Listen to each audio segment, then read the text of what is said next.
Assalamualaikum warahmatullahi wabarakatuh. Shalom, Om Swastiastu, Namo Buddhaya, dan salam kebajikan untuk kita semua. Saya ucapkan selamat datang dan terima kasih sudah meluangkan waktu kepada Bapak Dr. Heri Firmansyah, SH MHum MPS, selaku dosen saya pada kelas PLKH 4 Litigasi Pidana. Perkenalkan, nama saya Nala Putri Andika dengan NIM 205230208. Kesempatan kali ini saya akan membahas topik mengenai Integrated Criminal Justice System atau dalam bahasa Indonesia dikenal dengan sistem peradilan pidana terpadu. Sistem ini menjadi salah satu aspek yang penting dalam hukum pidana karena menyangkut koordinasi, keselarasan, dan keserampakan antara institusi penegak hukum seperti kepolisian, kejaksaan, pengadilan, dan lembaga permasyarakatan, agar terjadinya penegakan hukum yang tidak hanya tegas, tetapi juga adil dan menjunjung tinggi hak asasi manusia. Kita akan memahami konsep ini melalui pembahasan studi kasus yang nyata, yaitu kasus salah tangkap yang beberapa waktu lalu sempat menggemparkan publik di Indonesia. Jadi, Integrated Criminal Justice System atau yang disingkat sebagai ICJC adalah sistem penegakan hukum pidana yang berjalan secara terpadu dan terkoordinasi di antara seluruh elemen penegak hukum, yang tujuannya adalah memastikan bahwa proses hukum berjalan dengan efektif, adil, tidak tumpang tindih, dan tidak merugikan masyarakat.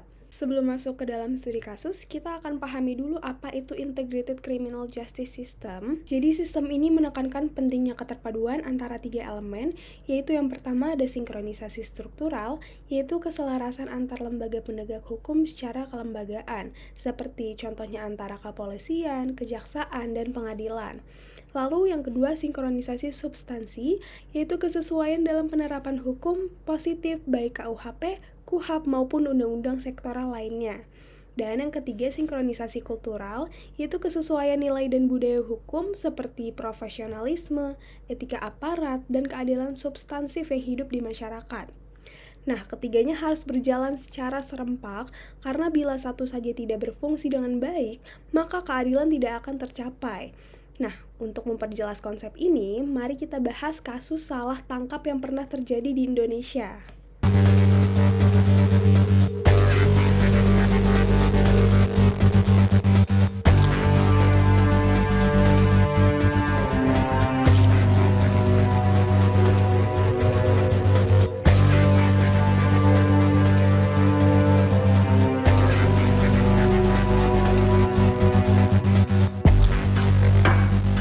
Dan kalau dibilang bahwa alat bukti kurang, ini sedikit saya buka sedikit lah. Sebenarnya saya nggak pengen membuka-buka masalah kayak gini karena lebih cenderung ke pengadilan sebenarnya. Ini contohnya. Ini adalah foto Peggy tahun 2016. Oke. Ini yang diambil penyidik ketika penggerbekan di sana, difoto dan ditunjukkan sama pelaku, dan di BAP di dalam BAP itu menyebutkan bahwa ya ini Pak, ini Peggy Pak, ini pelakunya. Ini sebagai contoh bahwa penyidik tidak asal-asalan untuk menetapkan siapa yang akan menjadi tersangka. Oke. Sampai akhirnya ketemulah ini di satu tempat di Kabupaten Bandung, di mana, mohon maaf Bu, bapaknya Peggy itu memperkenalkan Peggy di tempat kosnya dia bukan sebagai Peggy, tapi sebagai Robi, yang dibilang adalah keponakan dia. BAP juga udah kita ambil. Oke. Tanda kutip, tanda tanya. Kalau emang itu anaknya, kalau emang itu tidak ada masalah, kenapa harus pakai nama yang lain? Sekarang baru dibilang itu anak saya tidak bersalah. Boleh. Tapi yang jelas bahwa penyidik akan berhati-hati.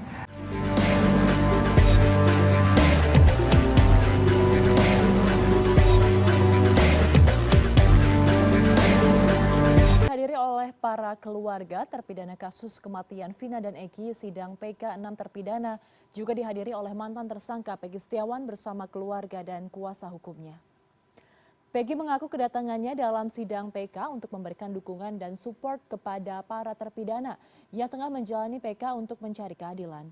Sidang peninjauan kembali 6 dari 7 terpidana kasus kematian Vina dan Eki kembali dilanjutkan pada hari ini. Agenda sidang adalah mendengarkan keterangan dari saksi yang akan meringankan para terpidana. Ke-6 terpidana hadir dalam sidang PK lanjutan hari ini. Hari ini datang bersama Ibu Yanti, ada Pak Jaki juga, ada Pak Haji, ada Gustri, ada Bu Iwana juga di sini. Keluarga ya? Ya, ada tim kuasa hukum. Dalam rangka apa yang menghadiri sidang ini? Kami semua ke sini dalam rangka untuk memberikan dukungan sih kepada mereka. Dan ini juga kalau kedua kalinya saya ke sini bersama tim kuasa hukum saya. Untuk memberikan support. Betul.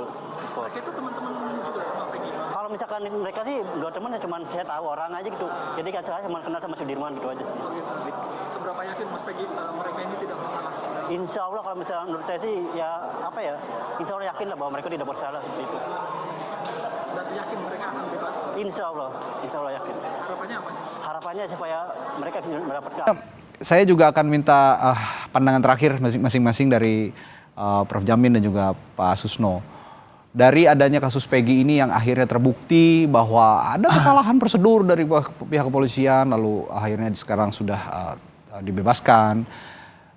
Ke depan apa yang ya tadi kita sudah bicarakan lah ya, mulai dari pengawasan, perbaikan cara pola penyidikan, apa lagi yang kurang kira-kira untuk catatan ke depan? Ya, kalau dari saya pertama ya tentu penyidik harus menghormati semua prosedur yang ada, yang ditentukan dalam KUHAP, dalam Perkap Kapolri maupun dalam peraturan-peraturan yang ada. Yang kedua, perlu adanya perbaikan dalam sisi pengawasan. Tadi saya sangat concern terhadap pengawasan eksternal Kompolnas ini. Baik independen ya? Ya, independen, jangan lagi ada unsur pemerintah di situ ya, yang ada kaitannya dengan kepolisian gitu. Benar-benar independen kalau mau koreksi. Yang ketiga, harus ada peningkatan sumber daya manusia dalam konteks penyidikan, terutama dalam konsep daripada scientific crime investigation. Itu harus benar-benar jangan malu belajar dari akademisi ataupun dari ahli-ahli di bidang investigasi dari dalam maupun di luar negeri. Nggak apa-apa, perlu biaya. Lalu sarana dan prasarana, contohnya terkait dengan forensik laboratorium. Nah ini harus punya, jangan hanya bilang oh kita polsek atau ini nggak punya, Polda nggak punya. Ini yang jadi catatan juga. Begitu loh. Jadi setiap Polda, polsek harus punya lab forensik criminal investigation supaya nanti jangan menunggu karena kasusnya perlu ditindak dengan cepat. Kasus ini bermula dari tragedi pembunuhan terhadap dua remaja bernama Vina dan Eki di Cirebon pada tahun 2016. Setelah bertahun-tahun berlalu, pada Mei 2024, pihak kepolisian kembali mengusut kasus tersebut dan menetapkan Peggy Setiawan sebagai salah satu dari 3 DPO atau daftar pencarian orang yang menganggap sebagai pelaku pembunuhan. Tapi penangkapan ini segera menuai kritik banyak pihak termasuk masyarakat akademisi dan lembaga bantuan hukum yang menilai bahwa penetapan tersangka terhadap Peggy tidak memenuhi asas hukum yang adil. Karena tidak ada bukti yang kuat, tidak ada rekaman CCTV, tidak ada saksi langsung, bahkan ciri-ciri fisik Peggy tidak cocok dengan keterangan saksi dalam BAP awal tahun 2016. Dan akhirnya pada tahun 2024, bulan Juni, permohonan peradilan yang diajukan oleh tim kuasa hukum Peggy dikabulkan oleh Pengadilan Negeri Bandung.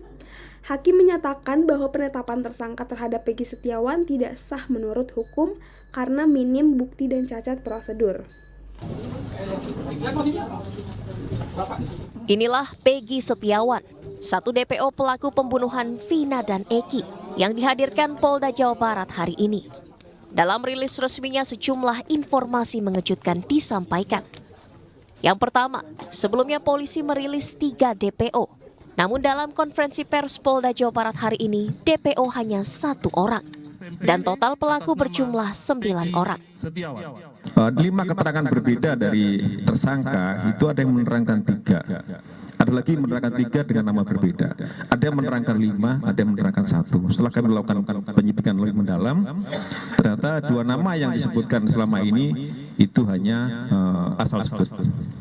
Jadi tidak ada tersangka lain. Namun apabila nanti di kemudian hari muncul tersangka lagi, ya kami akan periksa. Tetapi sejauh ini fakta di dalam penyidikan kami, tersangka atau DPO adalah 1, bukan 3. Jadi semua tersangka jumlahnya 9, bukan 11. Yang kedua, Peggy Setiawan tinggal di kos di Bandung dan menggunakan nama samaran Robi Irawan.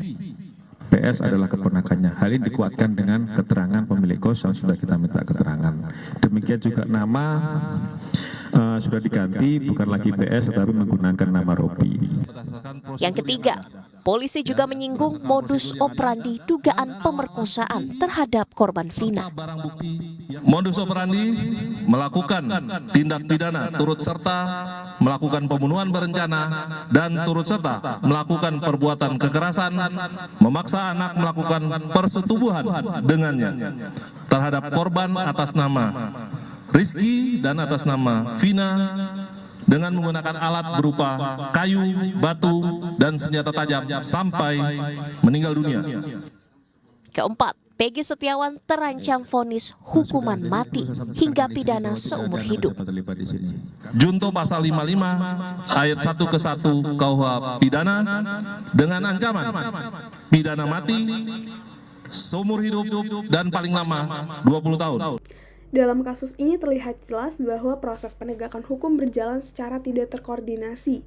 Kepolisian menetapkan Peggy sebagai tersangka tanpa keterlibatan maksimal dari lembaga penegakan hukum lainnya seperti kejaksaan dalam tahap awal, sehingga proses penetapan tersangka dilakukan secara sepihak. Hal ini berakibat fatal karena ketika proses diajukan ke peradilan, hakim dengan tegas menyatakan bahwa prosedur penetapan tersangka tidak sah dan bertentangan dengan KUHP karena tidak ada bukti permulaan tidak cukup dan tidak ada proses pemeriksaan awal yang sah. Ketiadaan koordinasi inilah yang menunjukkan lemahnya sinkronisasi struktural yang seharusnya menjadi pondasi utama dalam sistem peradilan pidana yang adil dan akuntabel. Dalam kasus Peggy Setiawan, banyak pelanggaran substansi hukum yang terjadi, dan beberapa poin pentingnya itu yang pertama, tidak adanya bukti yang kuat, karena penetapan tersangka hanya berdasarkan kesaksian satu orang tanpa didukung alat bukti fisik seperti sidik jari, DNA, dan CCTV. Yang kedua, tidak terpenuhinya syarat pada pasal 184 KUHP yang mensyaratkan adanya minimal 2 alat bukti yang sah untuk menetapkan seseorang sebagai tersangka. Dan yang ketiga, terjadi error in persona atau kekeliruan dalam menetapkan identitas pelaku karena ciri-ciri yang disampaikan oleh BAP tidak cocok dengan sosok Peggy Setiawan. Ini semua menunjukkan bahwa penerapan substansi hukum tidak sinkron dengan prinsip-prinsip hukum acara pidana. Padahal dalam sistem hukum yang baik, penerapan norma hukum harus sejalan dengan fakta dan bukti yang sah. Dan yang ketiga, kita akan bahas sinkronisasi kultural, yaitu kesesuaian nilai dan budaya hukum di masyarakat dan institusi hukum, termasuk juga soal etika, profesionalisme aparat, dan juga keberpihakan pada keadilan substansif. Budaya hukum kita itu masih diwarnai oleh paradigma yang penting kasus selesai, tanpa memedulikan apakah orang yang ditangkap itu benar-benar pelakunya. Dalam kasus ini, penangkapan Peggy itu terkesan terburu-buru dan mungkin karena adanya tekanan publik untuk segera mengungkap kasus yang sudah lama mandek.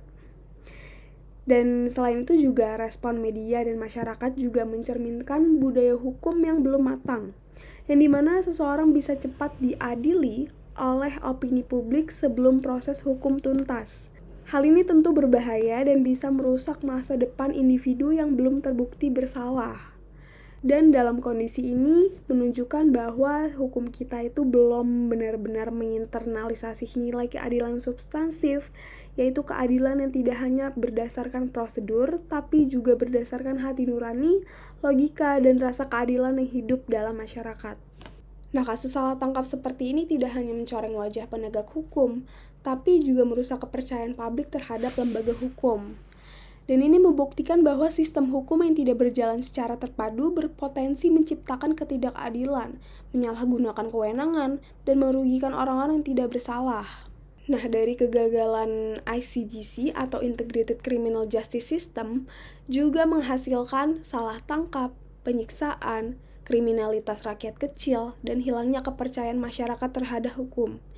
Oleh karena itu penting bagi kita untuk memahami bahwa Integrated Criminal Justice System bukan hanya sekedar teori, tapi ini kebutuhan nyata dalam menghadirkan keadilan substantif dan beradab. Secara struktural, bangun sistem data dan komunikasi terpadu, harus ada sistem koordinasi dan database antar lembaga. Secara substansi, sosialisasi dan pelatihan hukum positif yang konsisten, harus ada kesatuan dalam interpretasi hukum positif. Dan secara kultural, pembinaan etika, pelatihan integritas, dan evaluasi internal lembaga, harus ada pembenahan mentalitas aparat dan budaya profesionalisme hukum. Sebagai penutup, Integrated Criminal Justice System adalah solusi ideal untuk menghindari kasus-kasus salah tangkap, kriminalisasi hingga pelanggaran HAM. Dan tanpa integritas antar lembaga, hukum tidak akan adil. Masyarakat butuh perlindungan, bukan ketakutan terhadap aparat. Dan keadilan harus dibangun dengan koordinasi, kesadaran, dan komitmen bersama. Jadi Integrated Criminal Justice System adalah solusi konkret untuk mencegah pelanggaran HAM, kriminalisasi, dan kesalahan fatal dalam penegakan hukum. Namun dalam sistem ini tidak akan berjalan jika tidak ada kemauan politik, reformasi institusional, dan kesadaran hukum kolektif dari seluruh elemen bangsa. Akhir kata, semoga dengan memahami konsep ini, kita bisa turut mendorong lahirnya penegakan hukum yang adil, humoris, dan bermartabat. Terima kasih telah menyimak, semoga bermanfaat. Wassalamualaikum warahmatullahi wabarakatuh. Shalom, Om Santi Santi O, Namo Buddhaya, dan salam kebajikan untuk kita semua.